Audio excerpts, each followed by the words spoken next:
Hi, I'm the audio operator. Today I am going to talk about a recent opportunity I had to go see some new equipment that's getting developed by Dolce Audio.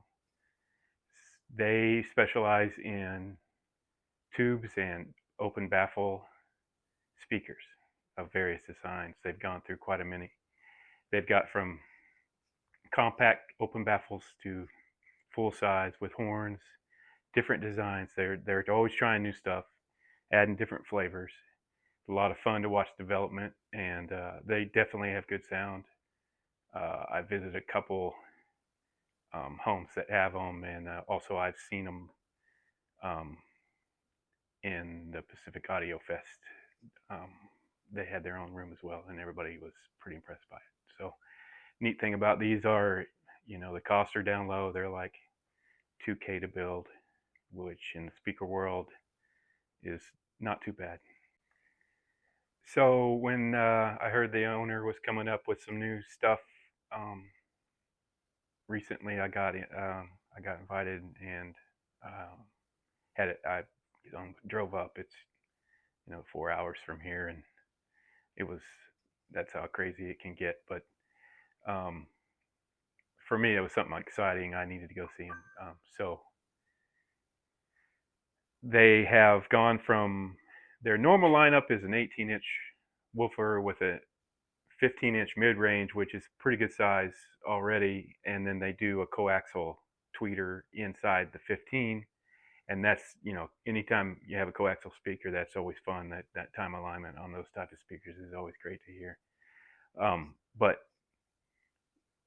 like we said, that they've been running horns and stuff like that. So this iteration that he had brought up is kind of an omnidirectional style tweeter, and it it's kind of like two black kind of rings sitting over each other, kind of. So you can kind of see it's like a horn that just wraps around all the way around. So, but I jokingly called it a bagel, but bagel sandwich tweeter. But we laughed about that. But anyway, um, we got to try those out, and man, I love the sound of those. It's wild just walking around a little bit, and especially with my room, like you can see, I have a kind of a I'm in it wrong. I think I've talked about it in other videos, but with it might be great to have an omnidirectional tweeter back here if I'm in the kitchen, right? So that's kind of what I'm thinking. I doubt it'll change much. That's pretty extreme off angle, but you never know. And I like to play, so let's get going. But in addition to the new tweeter style, we got to hear some new amps, and so he's trying some new stuff on amps, and we got to hear a new, instead of the 15 coaxial, he's looking at an 18 coaxial that's supposed to even be more efficient. So I have some video from that day I'm going to share. I have a different angle. It's on the internet already, but kind of got here from this what I'm doing now. This level of interest in this topic kind of came around through watching other people on YouTube, like I'm doing now.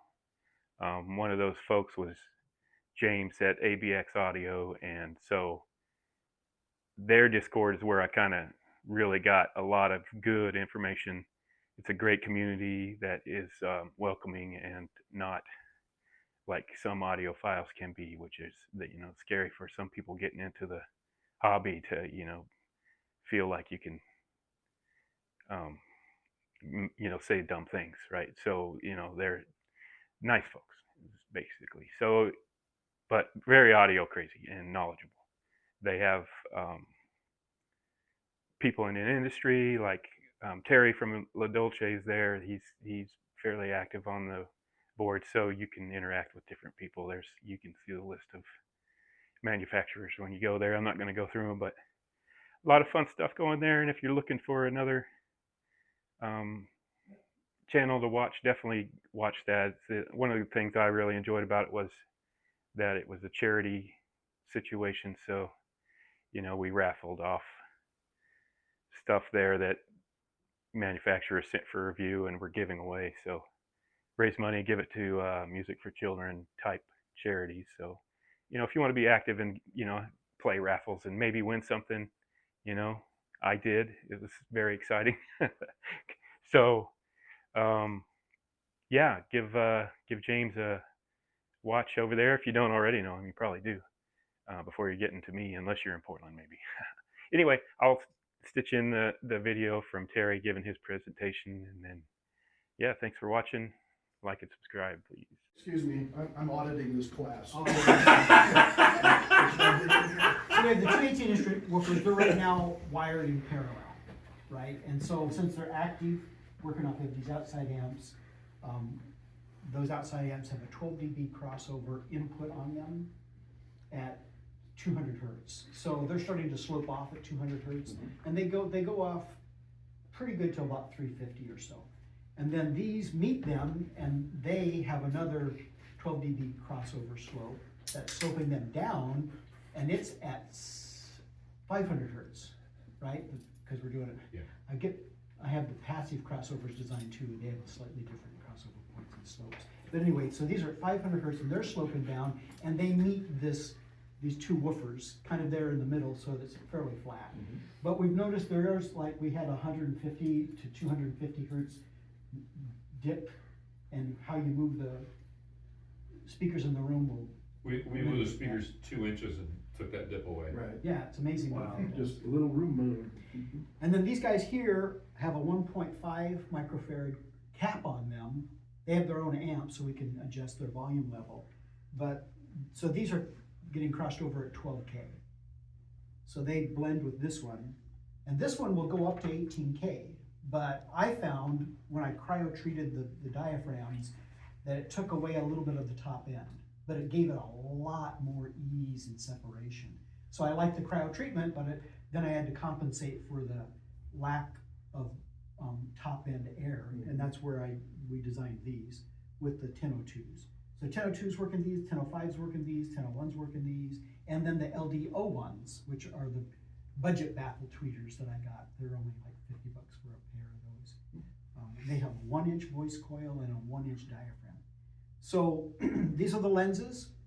They extend the depth of the horn, but they also control dispersion. So where this is a 60-40 horn, and so you have a 60-degree horizontal spread, and you have a 40 vertical. With the lens, it turns it into 100, or actually 90-degree in front, but then near hemispherical in the way it comes out of here. So it's escaping up here as it's growing, and so it's no longer, so this horn creates what's called a planar wave. So it's flat. Only when it reaches the very end does it start to round, right? And they call that a long throw horn. So to get this to start rounding faster, they used a labyrinth lens. And so it takes longer for the sound to travel through the lens as it goes out compared to the middle. And that stretches that sound wave out and makes it hemispherical in the way it works. So that's how horn lenses work. But they also act as an extension of the horn, so they lower the bottom cutoff frequency with that. And these, all of these, everything I do is like this because you're troubleshooting stuff. But these are adjustable all the way to that point. Oh wow.